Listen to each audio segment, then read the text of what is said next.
आज हम लोग श्रीमद् भगवद गीता के प्रथम अध्याय के 36वें श्लोक से प्रारंभ करेंगे। पिछली वीडियोस में हमने 35 श्लोक तक खत्म कर लिया था, जिसमें हमने देखा था कि किस प्रकार से अर्जुन बुरी तरह से परेशान हो चुके हैं और अब वो बिल्कुल भी इस हालत में नहीं रह गए हैं कि वो युद्ध लड़ सकें।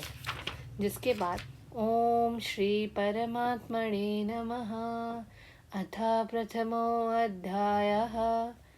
अर्जुन उवाच पापमेवाश्रयेदस्मान् हत्वैतानाततायिनः तस्मान्नारा वयं हन्तुं धार्तिराष्ट्रान् सबान्धवान् स्वजनं हि कथं हत्वा सुखिनः स्याम माधव।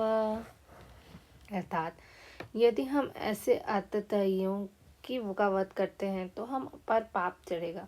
अतः यह उचित नहीं होगा कि हम धृतराष्ट्र के पुत्रों तथा उनके मित्रों का वध करें। हे लक्ष्मीपति कृष्ण, इसमें हमें क्या लाभ होगा और अपने ही कुटुंबों को मारकर हम किस प्रकार सुखी हो सकते हैं।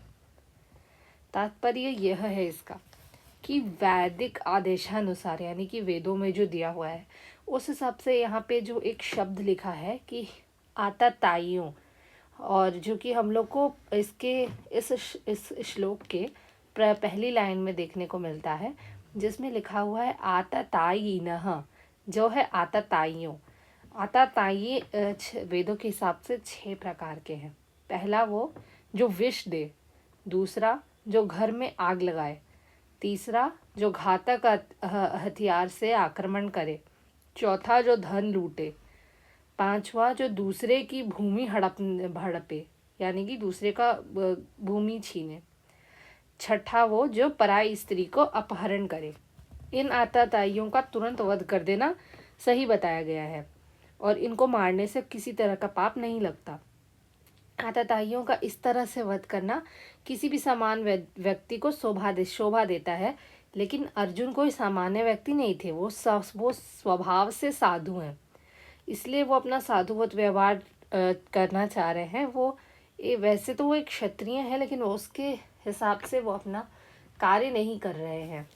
वैसे तो जो कि एक क्षत्रिय होता है, जो राजा होता है, उसका स्वभाव होना चाहिए साधु वाला, परंतु उसे कायर नहीं होना चाहिए।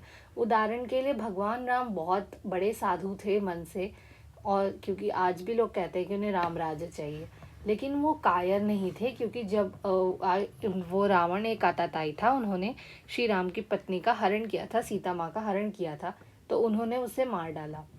वो कायर नहीं थे। इसीलिए इसके अतिरिक्त साधु पुरुषों को तो क्षमा कर ही देना चाहिए। साधु पुरुषों के लिए आदेश किसी राजनीतिक आपातकाल से अधिक महत्व है। इसलिए अर्जुन ने विचार किया कि राजनीतिक कारणों के स्वजनों का वध करने की अपेक्षा धर्म तथा सदाचार का दृष्टि से उन्हें क्षमा कर देना चाहिए। लेकिन एक बात है कि लक्ष्मीपति कृष्ण को यह बताना चाह रहा था कि वे उसे ऐसा काम करने के लिए प्रेरित करें जिनसे अनिष्ट हो, किंतु कृष्ण कभी भी किसी को अनिष्ट नहीं चाहते, भक्तों को तो कदापि नहीं चाहते। धन्यवाद। आज के लिए बस इतना ही। हम लोग आगे के श्लोक अगली वीडियो में करेंगे। तब तक के लिए जय श्री राधे कृष्ण।